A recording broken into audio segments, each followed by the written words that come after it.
We're happy, Tom. We're a happy crew today. Hey, the Steelers-Titans game wasn't the worst game of the year, so there's positives there. There's positives. Tough, gritty game, but, interesting. You know what's good, too? Like, the Steelers, it's always nice because, like, the Steelers, they're not, there's this weird football team, but, like, they go out of the way, and, like, there's a good organization. Yeah. Same thing with the Titans, too. And, like, you cheer for Will Levis. You want Kenny Pickett to do well. Matt Canada maybe to be sent to the moon. But, yeah. It was just... Respect. It was respect.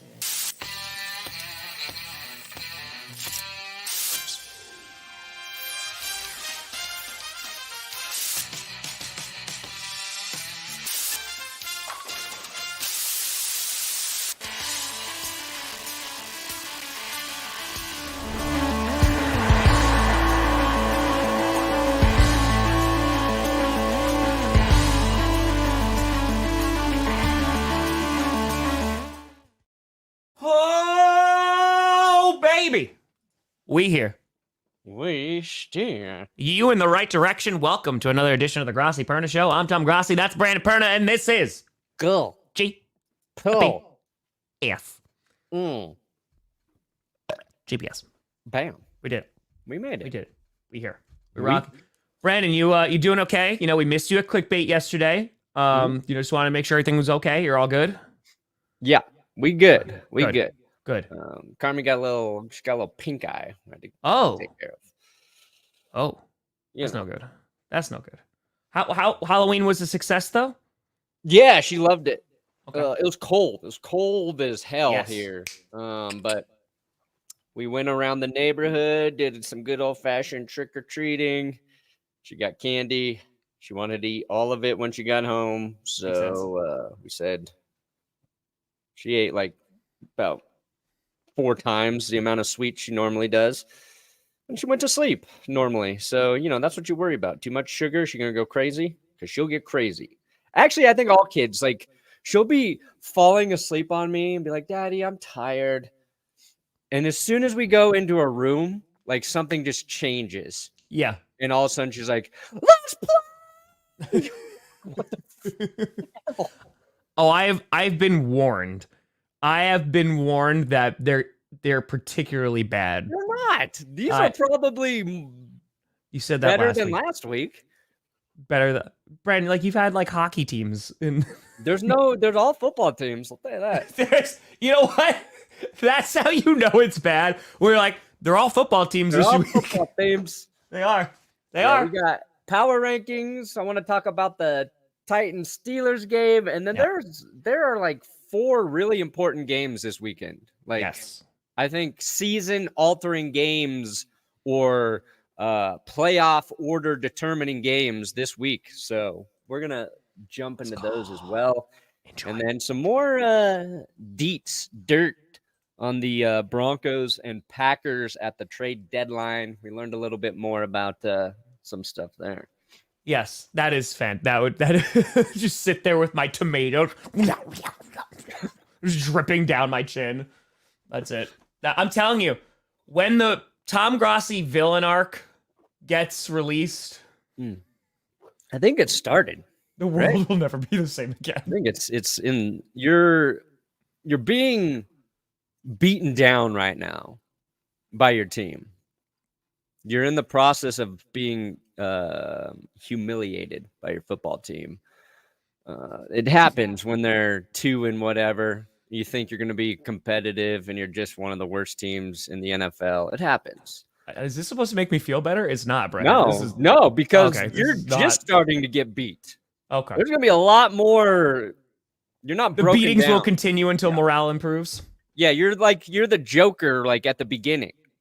You're he's not well. Like he needs help. No, but he's still there's a little hope there. And then Joaquin Phoenix. Then he goes on that train, and it's just like it's done. You're Joaquin Phoenix in the Gladiator right now. You're about to be in the Joker. I'm a Roman emperor who everybody universally hated. Bad man.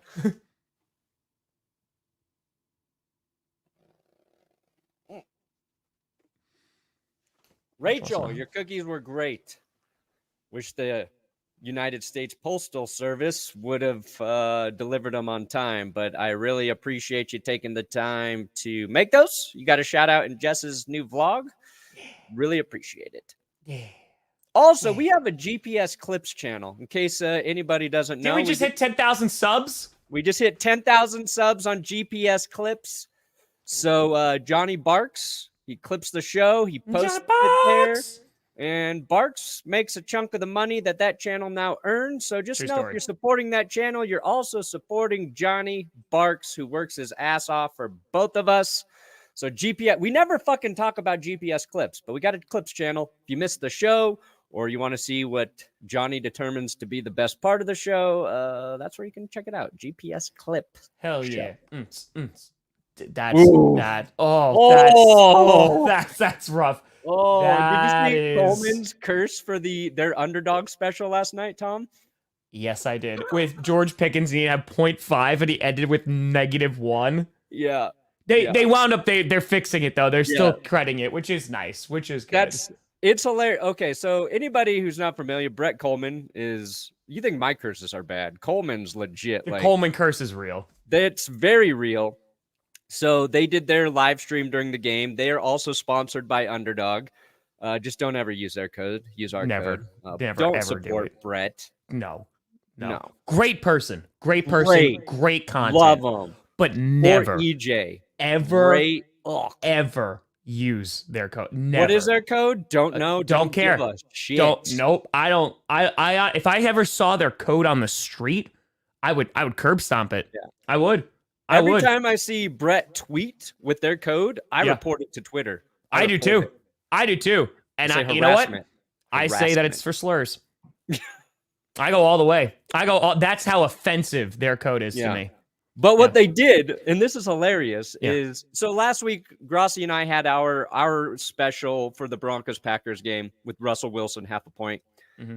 They had George Pickens at 0.5 point. And they purposely picked Pickens knowing that he basically, which I think we talked about on this show, he has like one highlight per game. It's one insane catch, but that's basically all he does in the game. Yeah. He's good for like one spectacular catch that you're like, holy crap, they should utilize this guy more. And then we say the same thing every single week. So they had him at 0.5 point, knowing he was going to be titillating, and he broke it. He got 0.5 point. Yeah. And then I think there was a run or something. He lost some yards, and it went back under. And he had a touchdown grab where inexplicably he doesn't get his foot in bounds. Yes. This guy makes the most insane catches you see every week, and he just can't get his foot down in bounds on a well-thrown ball where he has space. So Pickett and Pickens don't hit for their Underdog pick'em. He gets -1. Yeah. He needed 0.5. He got -1.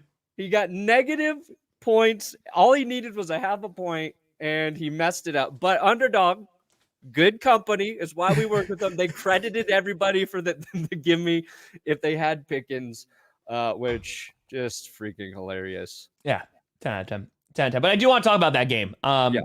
Let's talk about it. So this game was not, I mean, listen, that first quarter was 9 accepted penalties. Oh my we had the laundry counter, dude. It was every 5 seconds. Holding, roughing the passer, like illegal contact. Like, it was just non-stop. And they were like, most of them were penalties. You're like, yeah, okay. But at some point, if you're the official, it's like, holding, we just threw 8 flags. I'm just going to let this hold go. I'm going to let it go. Just let it go. It's like, you know what? This is too much. I'm going to get carpal tunnel. Like, this is way too much going on right now. Let it go. Oh, they were.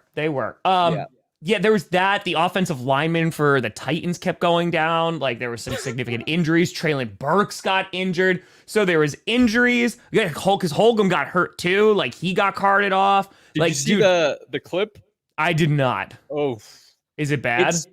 It's like it's such a freak accident too, where you like sometimes you see horrific injuries and it makes sense. You're like, oh yeah. This one, it's just I forget whose leg came out. They're like flying and their leg just comes and whips him in the knee, and you just see his knee and his like The part of his leg that's not supposed to go backwards goes backwards. Yeah, that's no good. It's like, I think Bussin' with the Boys posted the clip, but yeah, it looked like something bad happened there. I know because I think it was one of the commentators, right? He was like, "Yeah, we're not showing that."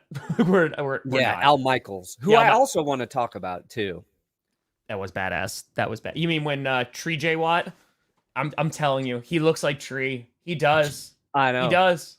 Especially since like Tree's like gotten in like really good shape lately. Like their face, like the way it's the look and the shape of it. And like, dang.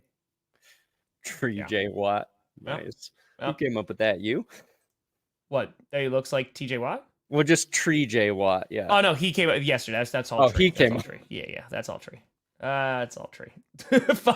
Yeah. So Steelers fans are also like, dude, like he's getting hugged like every single play, and they're like, yeah, happens. They wasted all their flags. They're like, we're done now. We can't do it anymore because we had 9 in the first quarter. But anyway, like it was a competitive game. Like it came down to the end. Will Levis went up against like a real defense, and his offensive line did not do great. And like he didn't look too bad. That last drive should have been like interceptions 2 separate times besides the final one that was actually an interception. But, for a second start on a short week on the road, there's some excitement there. I'm like very impressed with Will Levis through two games. Very small sample size. Very small. But just on Sunday, he came out, when he throws 4 touchdowns. It's like, oh, God, the Titans offense has life for the first time. And then I feel like that being his first, like if you were going to figure out when you start Will Levis, you would do it after Thursday's game. Yeah. Or you name him this, you're going to start him Thursday and you start prepping him the 10 days prior, because I think the difficulty level he was thrown into for his 2 first starts, significant, as tough as possible. Not Sunday's game, but then having 4 days to prepare for the Steelers defense with an offensive line who's shifting players like every other series because dudes are getting hurt. It's really impressive. And it's not like he went out there and lit it up, but one, he's just not scared. Like I love that about him. Like he's going to throw the ball. Yep. He trusts his arm. And he's not rattled by pressure, and he was under pressure all night. Got sacked. And so I'm curious to see what he looks like in the next matchup. I don't know who they play next, but they got 10 days off. It's just like you feel really good about what you saw in just 2 short games. Like I would not want to start a rookie against the Steelers defense after 4 days of just making your first freaking start. So on the road. Yeah. It's impressive. So I wanted to ask you, because it's Levis versus Pickett. Who do you think goes on to have the better career? Because they're both young. I think the jury's still out. There's a lot of things to like about both. Still a ton to learn about Will. I think we got a better read on Pickett. What Pickett does when the game is on the line, you can't really understate, but is it first 3 quarters Canada or is it Pickett? I'm sorry, because I saw Colts for Super Bowl. I saw their tweet that they won like $200, and I love that this is the reason they just saw you lose over and over again. They're like, I could do better than that, and they did. Nice. Did you do anything yesterday? No. Okay. I was gonna save. I'm gonna make picks today on our show. Gotcha. Okay. To answer your question, I think Kenny Pickett, based off of where he's at, like he's with Mike Tomlin, which I think makes a big deal. I think that they will stick with him until they have exhausted, like, okay, he's not the guy. If you're rolling like Ben Roethlisberger's corpse out there for that last season, like we know that the Steelers do not fire coaches, right? It takes forever and they never do it. And it feels like they usually stick with guys, especially like they invested a 1st-round pick into Kenny. I feel like they will look at everybody else before they look at him about being the problem. So I think he's just going to kind of get a longer leash. Now for Will Levis, I think he's going to have this season, and he is going to have to do more with arguably less, because the offense of the Titans has been abysmal this season. The fact that, and that stat made me laugh. The fact that Will Levis can go in and throw 2 times the amount of touchdowns that Ryan Tannehill has thrown all season, that's a problem, right? So I think that offense has been so defunct, but they have Derrick Henry, they have DeAndre Hopkins, they can work with that. So I feel like he's going to be given the rest of the season to be like, go and prove that you can be the guy. And then maybe they build like around him, because this is not like a Will Levis squad right now. This team was not built with Will Levis in mind. So I think that Will Levis is just going to have to do more in lesser of a period of time. And then if he's able to accomplish that, then I like his chances for the future. Yeah. Kenny, like right now, is kind of like this. Tree talked about it yesterday when I called him. He like will play like complete garbage. And then like fourth quarter will come around and he's like, okay, now we're going to play. Like now we're going to go, which is useful, but you have to get something else going in those first 3 quarters first. Yeah. No, that's fair. And again, if the Steelers build the team around Kenny that way and go, you know what? Like Warren is looking good. Najee Harris had a touchdown last night. I know he's been a little bit disappointing, but like the O-line, you get weapons around him and be like, okay, you know what? Kenny's our guy. We're just going to build a team, like a really strong run game, really strong defense, and we'll rock with that. You can win some games like that. I'm curious to see if the Titans are willing to build the team around Will Levis, and we just don't have enough of a sample size to prove that yet. But if he goes out and does well for the rest of the season, he could. Yeah, I think Will Levis is the dude for them. I think they'll add what they need is they need a speedy wide receiver. They need a wide receiver who can get separation. Hopkins is good. He's still good. And Levis showed just get him the ball and things can happen. But he's not that dynamic threat that your defense has to really account for. And something that came out after that game that I saw was Joey Porter during the week asked Mike Tomlin if he could just follow D-Hop everywhere, if he could just cover D-Hop. And there's an interview after the game, and he said, well, Tomlin at first was like, oh, we'll see. We'll see. Well, let's think about that. And they let him, and he shut Hopkins out in the second half. Didn't allow a single reception in the second half. The defense was really good last night, that second half. Yeah, and the Steelers' defense is very good every week. So, you know, and Treylon Burks goes down with that weird injury, you know, on the sideline that looked, you know, pretty bad, but he's going to be okay. It sounds like they need that. A little more offensive line help. I know Skoronski's been great. It's just they haven't been able to stay healthy. But I think the Titans are actually like fairly close to putting something together. We've just seen them make weird decisions with all their skill players outside of Derrick Henry. And that's the part you don't trust if you're a Titans fan. Because everyone's like, man, this offense would look pretty good with, I don't know, A.J. Brown here still. And I mean, because if you look at the Titans right now, Derrick Henry, like, he's probably gone after the season, you would imagine. Yeah, right? So gone. There's going to be no more Tannehill. So if Will Levis is the guy, though, Titans fans, like, you don't care. You're kind of like, I mean, obviously you love Derrick Henry. But what I'm saying is, like, your future looks good because then it's like, okay, with Vrabel, like, build on that defense more, then start building on that offense and seeing, you know, what pieces that we can utilize there. But the Titans are a weird organization like that, too, in which, like, Spears, I like Spears. Every time he gets the ball, I'm like, okay, he could do something. He's just a very different type of runner than Derrick Henry is because more of just like a bulldozing back. It's just going to be interesting to see, is this going to be Spears and Levis's team next year? And if so, what is that offensive composition going to look like? Because Hopkins doesn't even have a long contract with them. So, like, they need some, like, major threats. I don't know if Treylon Burks is going to be that guy. Yeah, but I don't think he is. And again, you couldn't really evaluate the offense. Burks feels like he can develop into like a reliable number 2 receiver. But yeah, they need speed. They need some speed. They do. And the Steelers and the Titans have very similar backfields right now. With Najee and Warren, and then Henry and Spears. Warren is nice too. I like Warren. So we'll see what happens. But yeah, I think Titans Titans fans should be excited about Will Levis. He didn't look like the game was too big for him. No. And I think that's when you're watching like a young guy and there's little things that they gotta improve on. You're really seeing like, do they look rattled out there? Do they look like, oh no, we made a mistake? Are we gonna follow it with more and more and more and more mistakes? No. Only time he started throwing dangerous balls really was that last drive, and it's because they needed desperation play. It's a good question. The fact that before their final drive, they need to score a touchdown.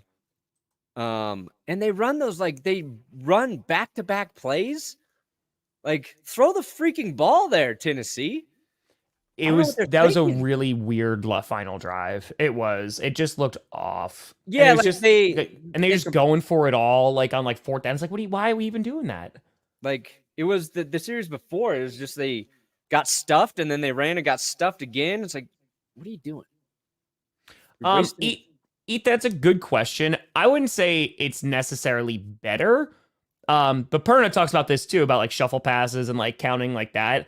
But then if we're starting to say, well, what about offensive schemes? Then we're never going to have like an accurate barometer. But that's also why it's so difficult to compare QBs to QBs, because they're all playing against different defenses from week to week. They have different offensive lines. They have different skill weapons. So if we want to get down to brass tacks, like, it's impossible to compare quarterbacks because they all have different teams that are behind them. Right. So even if they go against the same exact defense, they have different offensive lines. They have different weapons. They have different running games. They have all that. So what I'll say about like a shovel pass is, to me, that's mostly like an offensive coordinator stat when teams are able to score well with it. And we've seen Patrick Mahomes in the red zone in the Chiefs do it pretty much better than anyone. Because like his MVP, his 50 touchdown season, I swear to God, like the first 8 touchdowns he had, 8 of 10 touchdowns that year were just fucking shovels to Tyreek Hill or whoever. But that's great play design. That's having playmakers who because sometimes those plays, even when they're well designed, defense plays it right. But if you got a guy who makes one person miss, it's a touchdown. And you have to execute that still too, right? Exactly. Like that's a thing too. Like you have to execute that shuffle pass, which like it might look easy because like guys like Patrick Mahomes make it look easy. But like it's still like, hey, this is great play design by Andy Reid or one of the players who came up with it or whatever. You have to fear that quarterback beating you by throwing it anywhere else in the red zone there for those to work. And the Chiefs could score well outside of the red zone, and then once they got in, they had a ton of plays they could beat you with. So yeah, that works really well. Somebody's saying Tua can do that too, and I saw Mike McDaniel. They asked him a question about like the skill players, and like I forget exactly what the phrasing of the question was, but he was essentially like if his coaching was like a part of why those guys were successful. Yeah, and he's like he's like, I've never coached guys like this good, is kind of what he was saying. And it takes a quarterback like Tua to get those guys the ball. And so like that's what I used to give Brady shit for it, where it's like, oh, how hard is it for Tom to throw to Julian Edelman or Gronk, who is wide open every single play. Same thing with Travis Kelce. But it takes the skill as a quarterback to know when and where those guys are going to be open. And I think Tua does an incredible job of identifying that. And I think it's a hard skill to evaluate because you don't see a quarterback acknowledging and knowing where the guy's going to be open. And then if you see a guy like Tyreek Hill get a pass that's a 10-yard pass and he turns it into a 40-yard pass, you're like, the quarterback didn't do shit there. Well, maybe he did. I also think like the Steelers are just like always going to be competitive because of Mike Tomlin. Like they always are going to be like because their stats right now, like there's that stat going around that they're being outgained like every single game, but they still have like a winning record. Like right? Like did you put that in there too? It's the Steelers are the only team in the Super Bowl era to have a winning record through 8 games, despite being outgained yardage wise in every single game. I think Adam Schefter has a tweet where it's a little more in depth.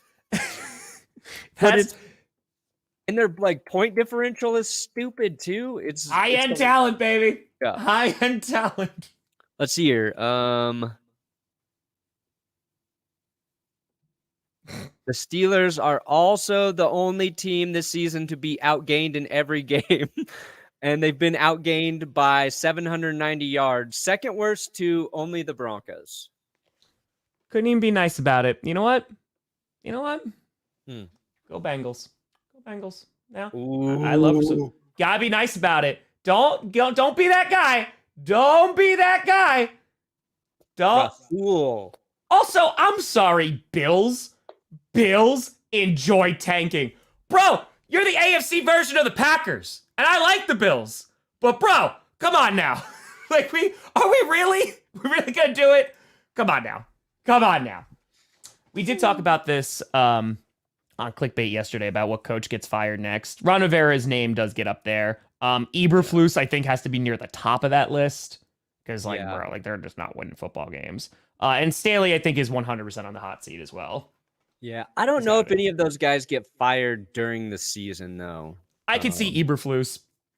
I know it's usually not what the Bears do, but like, it's bad. It's bad. I would bet on Rivera over Eberflus just because the Commanders' ownership is new. Like, maybe they would do that, and I think that they made the call on the trades too, and just ignored. Basically, what I heard is like Rivera and other people in the coaching building wanted to keep at least one of those guys, and they're like, "Nah, fuck it." Yeah. So because they're just like they just got the record better, like they're getting there. I shouted them out yesterday too. It's all right. The Commanders might have the guy they hire and move to the head coach with Eric Bieniemy anyway. So yeah, I don't know. Well, yeah, I think that's what it might wind up being. But Rivera, they could have fired him last year, right? Because he wasn't that good. And especially at the end of the season. And I know fans tore him apart for that. Like, he didn't know he got eliminated from the playoffs. And this was like didn't know any of that stuff. And I like Rivera a lot. And as I said, he came into a really terrible situation. And like kind of is that guy that you want to change the culture. Yeah. And I think did a pretty good job about that. But their coaches like Jack Del Rio, I don't think should be there. Ron Rivera. It's just like it's time to move on to like a younger coach or like fresh. Yeah, give somebody in there, and the new ownership is gonna want to get their own guy too. Yeah, Rivera's always been like all right as a head coach. It's never been great. I think they'll move on. The players Rivera love him, to me though. feels like Al Michaels right now. Like I've always liked Ron Rivera. Everybody's always loved Al Michaels. Like, he's one of the best to ever do it. I am not about Al Michaels slander, okay? But man, congrats. Let's go. And you don't get the opportunity to listen on Thursday night because you're streaming. But there was the Will Levis's best play. He gets fucking smashed in the face while throwing a screen. Yeah. All right, Will Levis's best play was a screen pass. And that sounds like it's an insult, but it's not, because the Steelers were just he has no time, and somehow he gets the ball to Najee, who then rips off like a 30-yard run. And Al Michaels sounds like he's almost confused during the play, and it's been like all season he's been criticized for like it goes to last season in the playoffs. Like, where's the enthusiasm or the excitement about some of the big plays?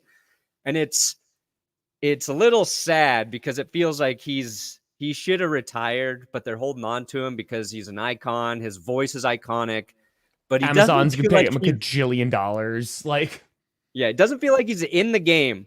That said, Kirk Herbstreit, really enjoy listening to him. We all should. The lack of maybe Michael's enthusiasm, you can at least go to, I think, Kirk Herbstreit, underrated announcer right now.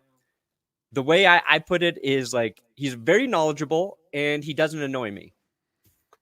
Usually, like, that's an announcer does this guy annoy me by the way he's talking? And Herbstreit is the most middle of the road, but very knowledgeable. And I think he does every week they're doing this stat about how many miles he's traveling every week for all of the football games he has to cover. Yeah. Because he does college. Not yet. Like he knows. Not He yet. knows his shit. He knows a lot about the young players. I think he's good to listen to. Not yet. We haven't got Not yet. We will compare them. It's so funny too, because I think it was the Falcons, I want to say. Yeah, I want to say it was the Falcons. Like there was some god awful commentating this past weekend. And I feel the commentating thing is such an interesting business, but to the perception of it, because right, you had like Pat Summerall, John Madden, like you had like these legends. Al Michaels is 100% in there too. And there's also like voices that you just know, like Chris Collinsworth, like he's always around there as well. I think in terms of what there is now, there's so many games, obviously, but now that there's choice, it's like, well, now you don't have to listen to that anymore. So like Tony Romo, right? When he like first started doing this, he was a breath of fresh air because he was calling plays before they happened, right? Yeah. I have not listened to Tony Romo in a very long time, so I'm not a great person to evaluate their current standing. I don't listen to commentators anymore because I stream so much. But yeah, Ravens Cardinals, that was another one that was really, really bad. But it's just, I feel like Amazon is like, we're going to give all this money to Al Michaels because he is an icon, because he is a legend. But he's also stuck with crap games. He has been doing it a very, very long time. He's just past it. He's my man. He's getting Panthers Bears next Thursday night. Panthers Bears. But it's his job to make it interesting. It's his job to and I get like if you're in the fourth quarter and it's been a bad game, and at that point, like it's just he's clearly not as good as he was. And I don't say that to be like a dick. Insulting, sure. I just say that as like noticing it, listening to Thursday Night Football. And I mentioned that go listen to him call that Najee Harris play and be like, that's a guy who wants to be there. Like, tell me that's a guy who wants to be there. And I will disagree with you. It's just, again, it is what it is, but like it just doesn't help promote the game more because otherwise they're like, yeah, like I'll go listen to some random YouTuber talk about it. Yeah, you need a little flavor. You need a little flavor there. You gotta. Oh God, is it? Oh, do you want to talk about Rasul Douglas? Yeah. Speaking of Rasul, okay. So we learned two things. I already have it pulled up. Yeah, we learned two things. One, the Broncos were eventually offered a third and a fifth for Jerry Jeudy. Yeah. They said no. I agree. That's too low for him. That's too low for Jerry. A lot of people called on Pat Surtain. Nobody could even get close to the offer there. So that's why the Broncos didn't move anybody. And then, yes, your Packers. They traded a guy who a lot of people, a lot of players not happy. He's gone, Tom. Not a lot of players, Packers players happy. He wasn't even shopped. So that was also what came out too. So he wasn't shopped that Goody just got a call from the Bills and was like, hey, like this guy available? And they're like, well, what do you got? And then that third round pick was like enough of an offer for them to go, okay, we're going to move off from Rasul Douglas. Hey, Brittany, have a fantastic birthday. Let's go. Enjoy that weekend. So this is what came out yesterday. So Rasul Douglas said he found out he's being traded somewhere in the 3 p.m. hour on Tuesday, so an hour before the deadline. Goody called him and said they were trading him, and Douglas hung up on him because he didn't believe him. Yeah. Okay, Goody. Fuck you, man. I'll see you tomorrow at practice. Because Tuesday's also their day off, too. So it's just like, Goody, you got me. So just like setting up that premise sounds like a skit. It really, really does. And should they use their home team to use their own commentators? Well, they do. That's why there's different options there. It's just TV networks put in different guys for that too. So there's lots of people streaming into commentating the game at all times. So this, by the way, no, that's what they said. No, it was a third and a fifth that was offered. That's what Perna just said. Yeah. Right. Yeah. Third and fifth were offered. That's not enough for Jerry.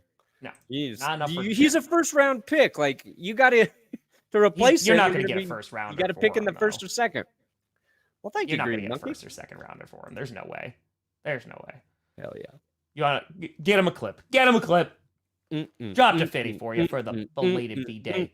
Green monkey. Let's go. Talk to you Wednesday. We ride and we die together. So he hangs up on the general manager of the Green Bay Packers because he thinks it's a joke. That's hilarious. Yeah, Rasul. Rasul was on there. He just got here. Just got here. The Bills have fun with it. So anyway, then it wasn't until Packers president CEO Mark Murphy called him and was like, "Hey, we want to thank you for everything." That Rasul's like, "Wait, really? I'm getting traded?" So then him and like Aaron Jones, they had a moment. They found out. They cried together because Rasul Douglas, like he's put out so many tweets. He's like, "Thank God I am a Green Bay Packer." Like he carried the G. He was that dog. Like he was in the locker room. All the young players, especially on Sunday, were going up to him asking for advice. He's probably playing the best out of our secondary right now. And they said Goody called me at first. Thought it was a joke because he wasn't saying too much. He was just like, "We're trading you," and the conversation was over. I just hung up. Yeah. Okay. So there's a lot about this. Oh. So I want to present it from both sides. Okay. There's a lot, Brandon. And Brandon, I want you to check me with this too. I want you to check me with this. Check you before I wreck you. Here is the non-biased version. The NFL is a brutal business. Yeah. Brutal business. Oh, 100%. Lots of times, an agent gets a phone call and goes, "Hey, we're trading this player." The organization doesn't even call him. And it's just like, "Hey, doing this." So, from just the standpoint of the fact that the general manager called and the Packers president called, that shows like, hey, you know what? That's something at least. Something. Because it is a brutal business. Could have just called Rasul's agent and been like, deuces. So that's the non-biased, non-Packers fan. Like, okay, it was nice of them to at least do that. The GM called, the president called, "Thank you for what you're doing," whatever. Then there's the other angle, and I think that this carries some water. Aaron Rodgers has gone on record and said that he does not like the way that former Packers players have been treated. Guys like Clay Matthews, Jordy Nelson, right, throughout the years in which they just unceremoniously got cut, got traded, weren't going to be re-signed. But then they're going to be brought back later to have their jersey retired. They're going to be like celebrated, Packers Hall of Fame, all that great stuff. Now, why did this get so much attention? One, because I think of what Aaron Rodgers has said in the past and his criticisms of the front office. Two, the Packers are not doing well right now. So because the Packers are not doing well, any piece of negative news is just going to get amplified. Yep. I mean, hell, Matt LaFleur, it's his birthday today, right? He's got an Invisalign sponsored post on the Packers Twitter, whole bunch of like, hope he's getting fired today. That's the state of the, you go on the I watched the press conference from Goody and the amount of like start Sean Clifford that just like raining down in the comments. It's a rough time. AJ Hawk. Yep. That's another one. It's very difficult, I think, because the Packers' entire brand, they're fan-owned. They take care of their players, right? Look at the kids riding the bikes like during training camp. It's an awesome tradition. It's very like, hey, the players are family. You get to know them. They're staples of the community. And so when the business side of the NFL rears its ugly head and goes, hey, it's brutal, like we're just going to trade you, it is what it is, it kind of is that harsh reminder that this is what the NFL really is. Yeah. And I think for fans who are holding on to that, but like so close, familial, community, all that great stuff, it's like, well, wait a minute. You can't say that and then do that. But you also have to acknowledge like that is the business aspect. Yeah. So I'm curious to get your standpoint on this because obviously I'm coming from a place of a Packers fan and trying not to be biased when I'm trying to say like they need to do better. But I think it's very easy to say they do need to do better. And like this kind of stuff that gets out there, because Mark Murphy calling him, the president of the Packers, calling Rasul Douglas and thanking him for his time, like that's really, really nice. Right? Yeah, like I think that's a good thing. But your GM being like, we're trading you, and then that's it. Yeah. I think There's two things. One is what up, Trev? Thank you, Trev. It's the Packers front office admitted they have no hope for this season and or next season. So when you trade a guy like Rasul, who he had one more year left on his contract, right? Like he's under contract for next season. He was under contract. Yeah, he's gonna be a pretty sizable cap hit too. Yeah. He's got a cap hit. He's on contract for next season. He is one of your best defensive players. They trade him away for just a third rounder, by the way. And we traded a fifth. Yeah. So you gave up a little to get rid of him. Your organization just admitted to the players they don't believe in this season and to the fans. That's just a tough pill to swallow. It is. Yeah. Now, the way I think you go about trading players of Douglas's like stature within the organization is, and they did him right by sending him to Buffalo, in that Buffalo is a competitive contender. Absolutely. Fine. But there's no indication he wanted to go or that they engaged with those conversations with him. So when the Broncos dealt like Emmanuel Sanders, they sent him to San Francisco, right? They sent him to a place where he could go win. They got some comp for him. DT, they might have done a little dirty. They sent him to Houston, but I think Houston was a little more competitive then. They sent Von Miller to the Rams.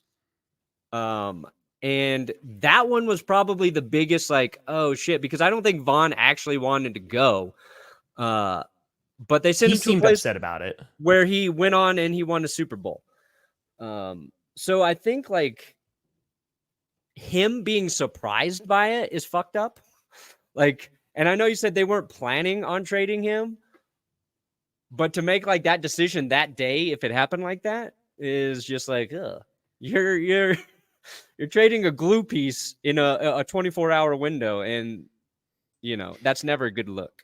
See, here's the thing, Pack Attack. Like, that's not even what I'm arguing, because it's an hour before the trade deadline, obviously. So like they gotta move, and they gotta move quickly. Ultimately, it is the GM who's saying, "Hey, I'm putting together this roster. We're trading folks, etc." Yeah. So I think there's just a way to do it, and Mark Murphy, I think, did it that way. Like calling your player and be like, "Hey, listen, thank you so much for everything that you've done, what have you." And I'm not just saying that because I interview Mark Murphy. Yeah. But I'm saying, what is the lead in that story? That Brian Gutekunst said, "Hey, we're trading you." Conversation over, and Rasul hung up on him. That's the lead. Yeah. That kind of stuff does not help the perception of the Packers. Because as you just said, and this is an important note here, the Packers are not good this season. It's going to be, and trading away one of your best defensive players right now, it's that bitter pill of like, listen, they're not going to be good. They're not going to be good.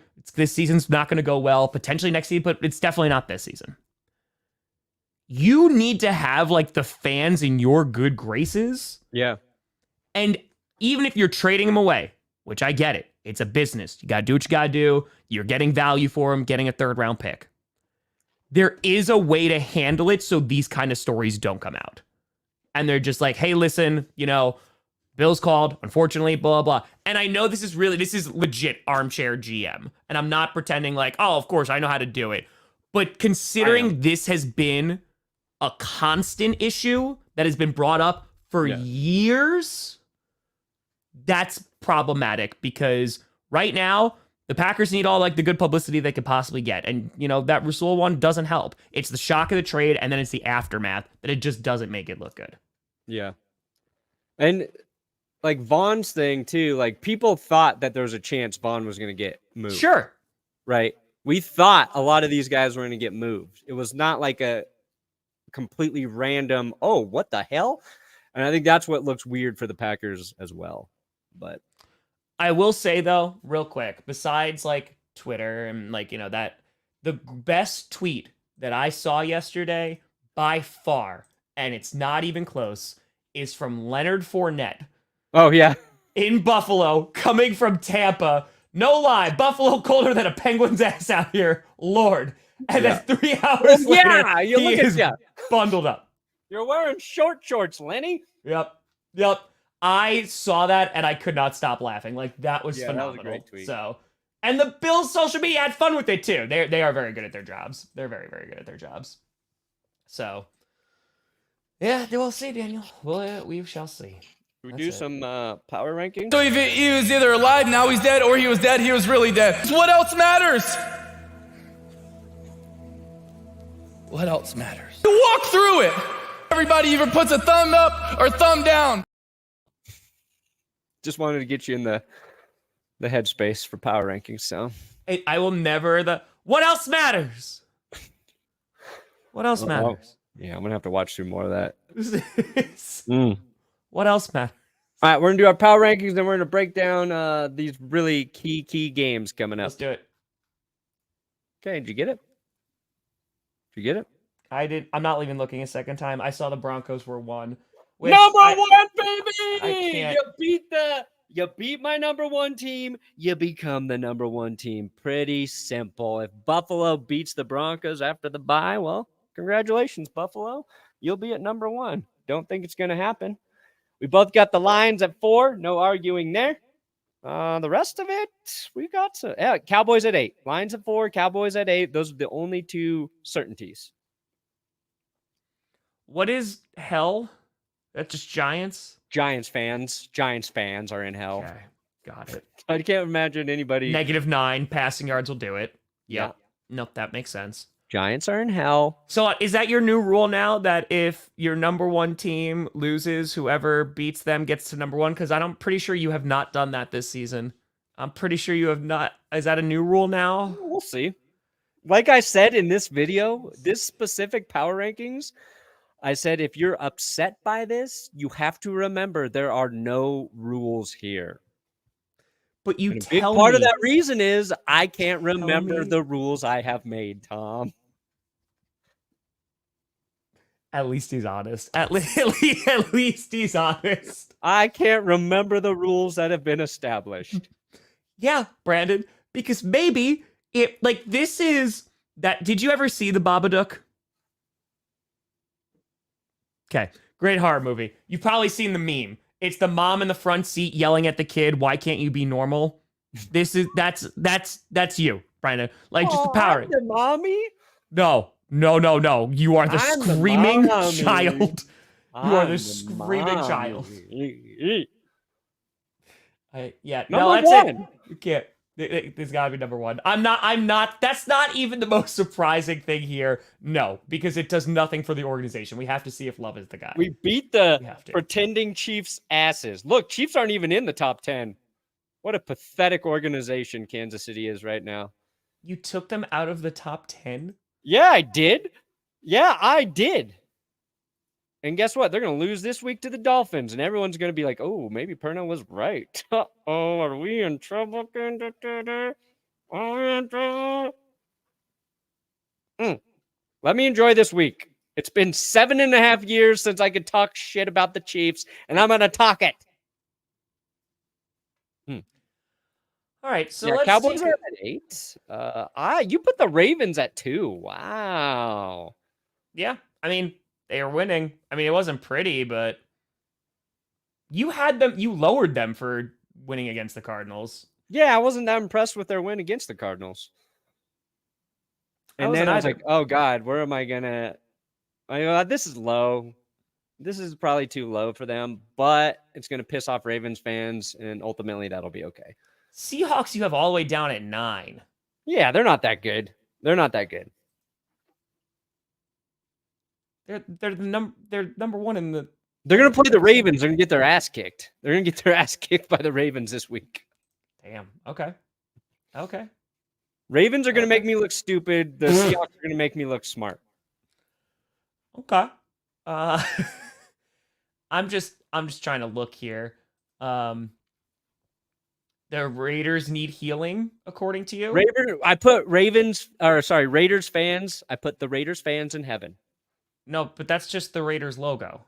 Yeah, but it's their fans. But you put the Giants fan a separate picture in hell. Yeah, so how can the logo represent the fans when the actual picture? That's because I had that picture available. I had it available. I wasn't going to Google search for a Raider fan picture. Why Raiders fan? It's 2 course. No. Raiders fan. Google. Done.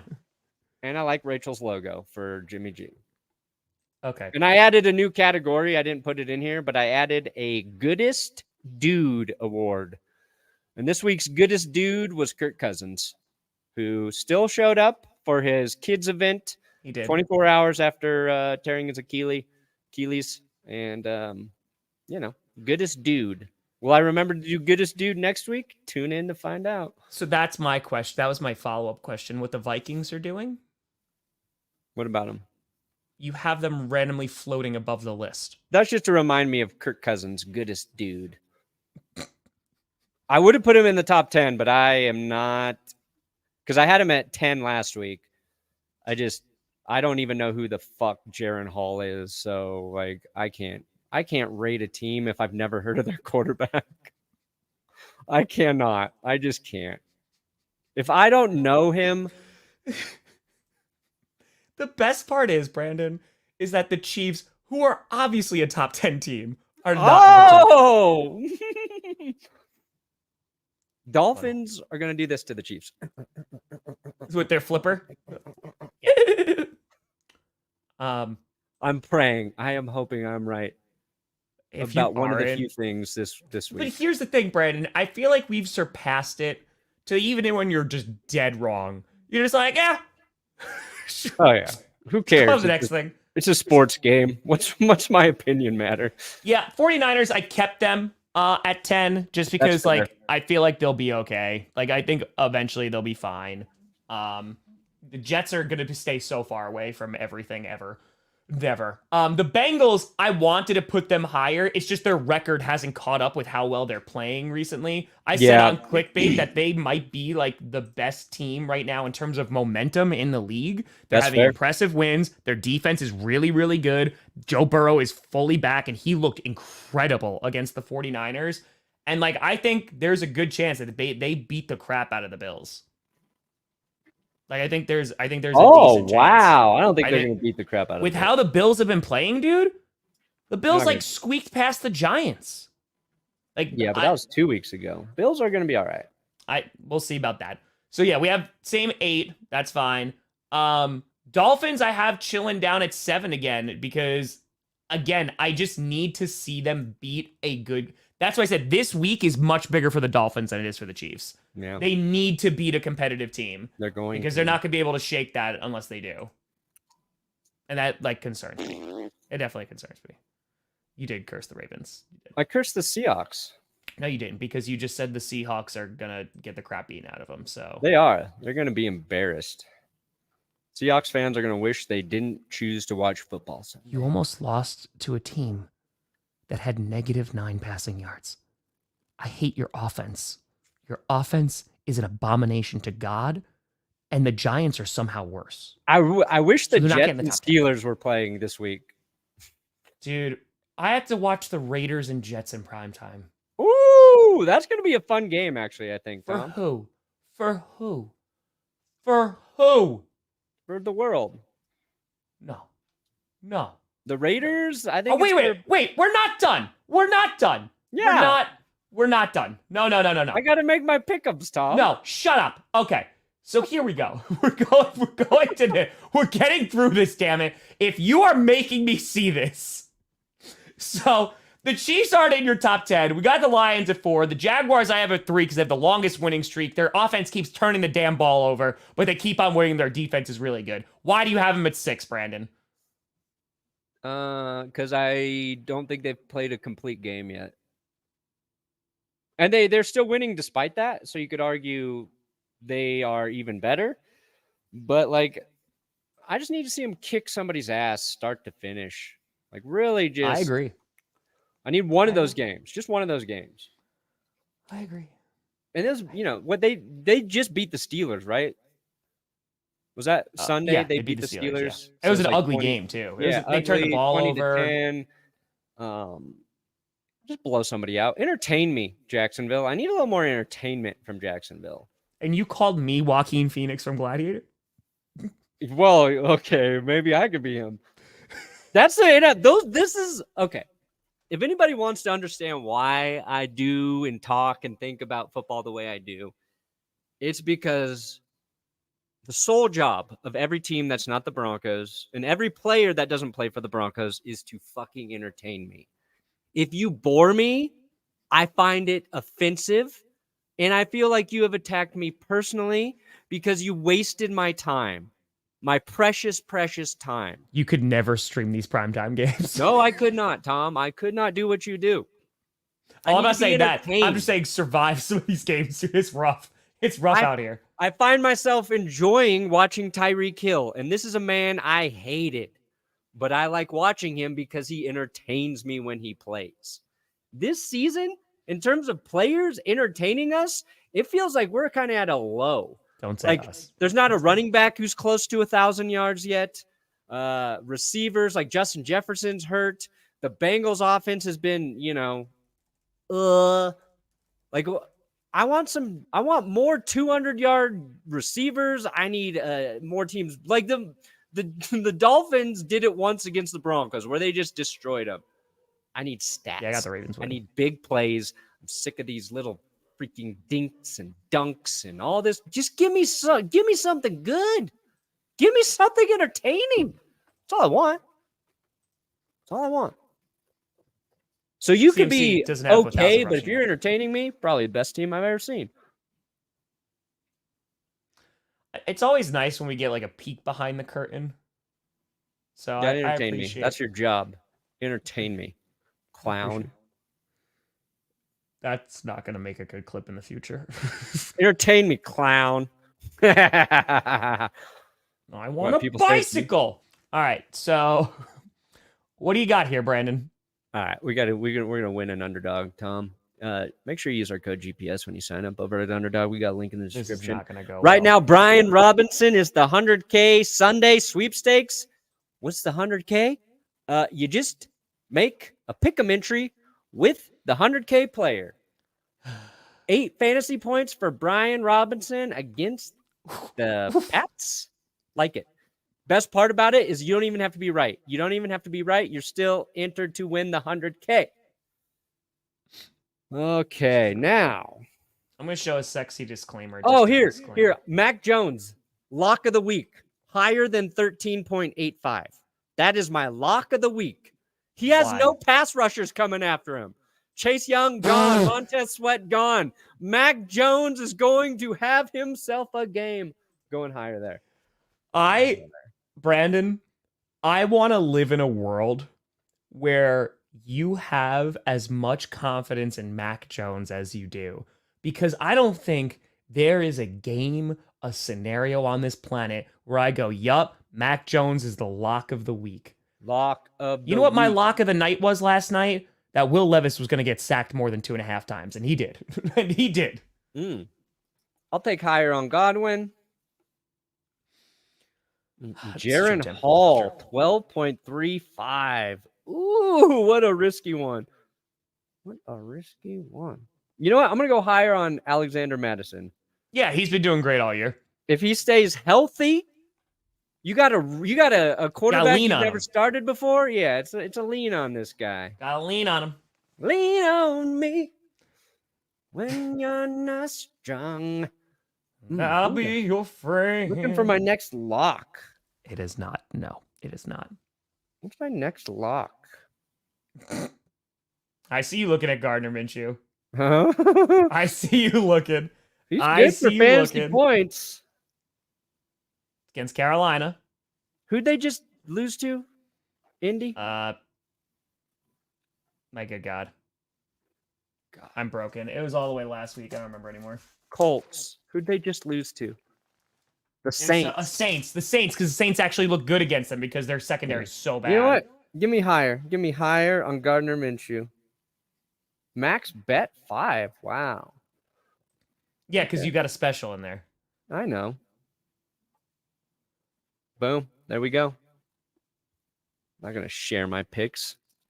Give people the easy money of doing the opposite of what I picked. Brandon, you haven't won one yet. I know. Guess what? I don't even want to win one now. I want to be the worst underdog player in the history of their app. That's what I want. Go broke or go home. All right, we've got some big games Please here, be Tom. responsible. Please be responsible. ESPN. It's in the game. That's EA Sports.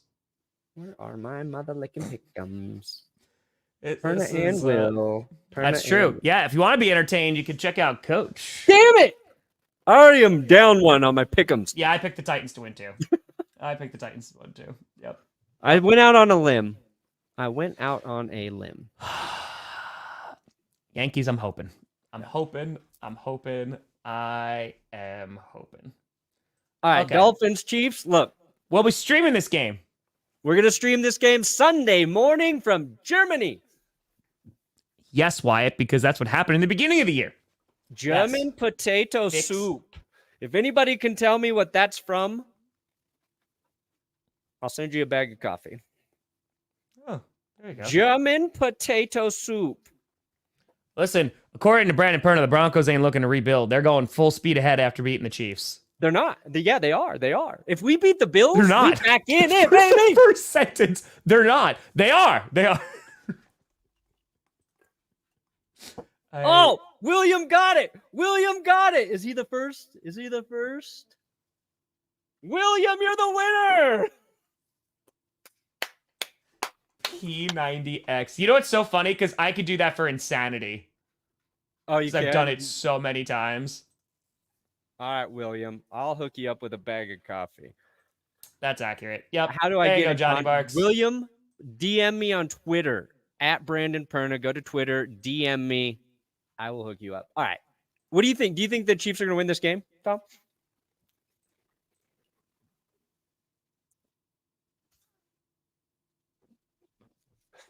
Oh boy, who did that? It's Johnny Barks. JB. It's the Barkinator. Okay. JB. I did have the Chiefs winning this game, though. I did. I think it should be a really good game. I'm looking forward to it, which means it's going to be an awful game because I'm streaming it. You and I are streaming that game. No, this is going to be a good game. I did pick the Chiefs, though, because obviously last week was not good. I don't imagine they're going to have the same performance, but I need to see it from the Dolphins against like good competitive teams. I have to. Yeah. What's cool about this game is you're going to find out how good the Dolphins offense is and how good the Chiefs defense really is. Yes. Because I believe both of those units are very, very good. Yep. Top 3 in the league. Chiefs defense, Dolphins offense. You're right. Dolphins need to do it against a formidable opponent. I wish Achane was playing in this game because I feel like that'd be the difference maker. Tyreek Hill revenge factor can't be understated, in my opinion. Yeah. Oh, he's going to want to be involved. He is going to want to be involved. Did you hear him talk about like how the trade went down? Like he wasn't really even trying to get out of Kansas City, but his agent's like, dude, like be making a lot more money. Yeah, a lot more money because it was between the Jets and the Dolphins. Yeah, and he's like, I really want to go to Miami. So, and he chose Miami over the Jets for tax reasons because his mom was like, "Yep, gotta worry about those taxes." He talked to Zach Wilson, and he was like, "Damn, like those taxes get you, baby." Yeah, so he made the right decision, and then also it was the interesting nugget there was they had offers, and the Chiefs wanted to keep him, and they made him a good offer, and then they found out what New York and Miami was offering, and they're like, "Fuck no, sorry, dude. Yeah, we can't afford that. We can't pay you for that." So he was just like, I had to go at that point. Anyway, I got the Falcons winning this. Yeah, too. Jaron Hall. Yeah, I got Falcons. Who that is? Browns, Cardinals. Yep. Browns. Easy. Yep. Oh, hey! I think you guys are due for just a little. Oh, nobody thinks we're gonna win one, and then we do. It just feels like that. Stafford might not play. Oh, that's right. He messed his thumb up. Yeah, I don't know if it's gonna make that much of a difference.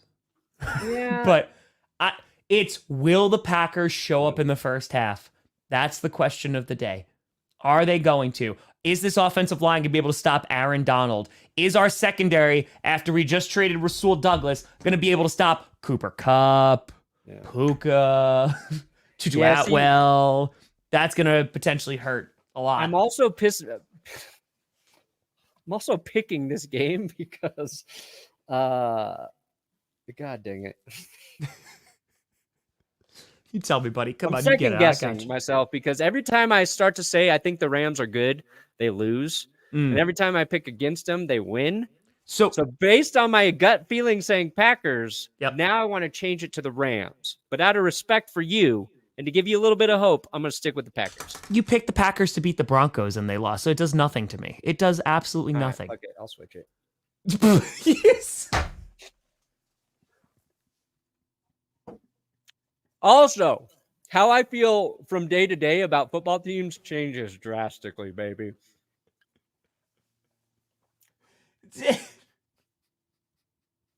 Oh, it's stay. I can't. Stay. I was like, all right. I would change that now. Yeah. I'm taking the Patriots. Coincides with my Mac Jones, you know? No, I picked the Commanders still.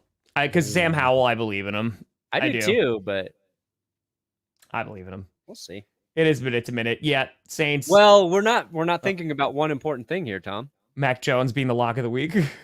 Well, two things. Okay, that one. And also Josh McDaniels. He ain't coaching the Raiders this week. I bet he's right in Mac Jones' ear all game. Legally, can they do that? No. But you know who cares about laws? Not the Patriots, not that coaching staff. So that's what I was going to say. Every single Steelers game I have gotten wrong this year. Every single one.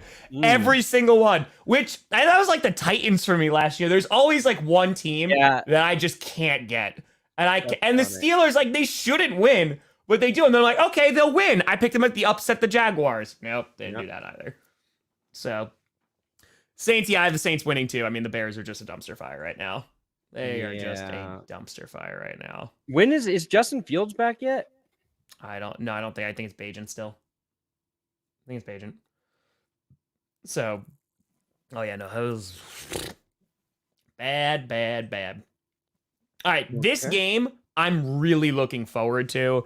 I'm going to be watching the Packers-Rams, but this is all right, Seahawks, like, let's see how good you really are, because I really love their secondary. I do. And got Leonard Williams. Pass rush should be a little bit better. But the Ravens, like, they are a very good team. They're just not consistent on offense, and that's what drives me insane. So if they put it all together, Ravens will win. If not, I think it's going to be a really close game. Cool. Ravens going to smack the Seahawks. I think right, so you're saying smack. You're saying smack. Yeah. Okay. Ravens win that game 28-13. I picked the Texans here, but I have no faith in it. Yeah, this one's tough. They lost to the Panthers. Yeah. That one. Colts, Panthers could get another win, though. Yeah, Panthers could. I'm just going with Minshew. He just got to stop turning the ball over, and they'll be all right. I took the Raiders to beat the Giants. Yep. I think. Oh, wait, actually, no, I picked the Giants. Ooh. I picked the Giants. Their defense has been playing well. Daniel Jones is back, so it's not Tommy DeVito or anything. And I feel like the Raiders could be playing the Eagles this week, and the Raiders would win. I completely understand. I mean, listen, your new interim head coach, like, he had a great press conference. Yep. I like Antonio Pierce. I did a Josh McDaniels video yesterday, Tom, and there was a video I found from after Rich Bisaccia was let go, and they were just talking to Raiders players about Bisaccia. Yeah. And it makes Mark Davis not bringing him back look so stupid. It's like every player on that team just loved the dude. Like Hunter Renfrow literally used I would run through a wall for that guy. Max Crosby is like, he's one of the best coaches I've ever played for.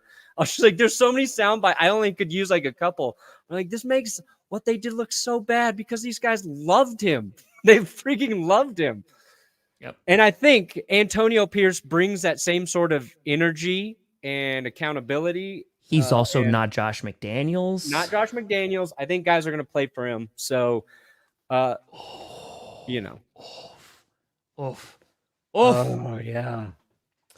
Ooh. So you missed this on clickbait, my good friend. Scooter said whoever wins this game is the best team in the league.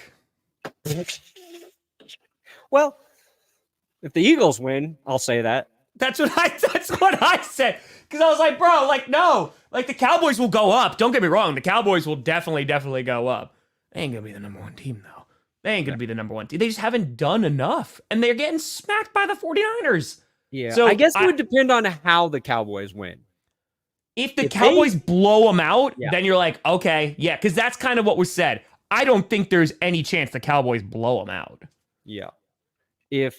I think if there's any blowout, it'll be on the Eagles side. I agree. Cowboys, they had a great game against the Rams. Great game against the Rams. But yeah, I think the Eagles are better. There you go. Ooh, this game is going to be maybe, I don't know how good the game will actually be, but whoever wins or loses this game, it is a season-defining moment for one of these teams. And what I love too is like Chiefs fans are out there talking shit to Bengals fans about Tyler Boyd saying the Bills blamed the snow for the loss in the playoffs, and the Chiefs are like, oh, what Tyler Boyd, well, who would ever make excuses about a loss in the playoffs? So the fact that like those three teams are kind of connected and they all still like hate each other, I just love. I got the Bills winning. I know they're up and down. I know I know we don't trust him yet. Rasul Douglas, like, I'm very happy that he's with the Bills in terms of like adding to that secondary. I just think it is. He's a ball hawk. He's amazing for the locker room. He's going to help the younger guys. Absolutely. The Bengals, watching them play these past few weeks, especially against the 49ers, dude, they looked like the best team in football. And again, it's a week-to-week league, as we keep on saying. But the Bengals, they have a lot of momentum. They have a nice winning streak going. Joe Burrow's playing like perfect football. Joe Mixon was running well last week. Like, I'm just saying, the defense is opportunistic. Yeah. And it's just the Bills have been so inconsistent. And when they're really bad, their lows are low. They are low. So I think the Bengals right now just have way too much momentum. It's gonna be tough. No, I'm not saying this is a lock for Buffalo by any means. And I agree with everything you said. And I think the Bengals defense doesn't get enough credit. It's a unit. Trey Hendrickson is just consistently he's just such a consistent edge rusher, and nobody ever talks about him in the same category as the elite edge rushers. Really good. I think skip this. I think the Bengals. If the Bengals win, yeah. Sorry, get ahead, Perna. Sorry, I was accused of skipping it. Come on, man. Sorry, come on, man. Sorry, vegan penguin. But here's where I think Rasul Douglas, huge get for Buffalo, huge. And was Douglas making an impact in his first game for the Packers when he joined, Tom? Rasul? Yeah. Oh, yeah, he made an immediate impact, yeah. Boom. That's my X Factor 1. He makes a big play in this game. Last week, I think Josh Allen learned to trust Dalton Kincaid and Khalil Shakir in the passing game. And I think the Bills right now, they've got a better unit of ball catchers than the Bengals do until we see T. Higgins consistently get back to form, and Jamar Chase be Jamar Chase every week. I'm going to take Buffalo with Diggs, with Gabe Davis, who's playing really well this season, with Shakir and or Kincaid. Like it. Okay. But this game, like, whoever wins this game, like, I'm all in on your team making a run to the AFC Championship game against whoever wins in the Dolphins, Chiefs, Ravens, Seahawks. Then we have Monday Night Football. I took the Jets, Tom. I'm going to do it. I would not be surprised. The Jets in your power rankings, come to the dark side. I am here, baby. They're not in your power rankings either. I know, but I didn't get called out for it.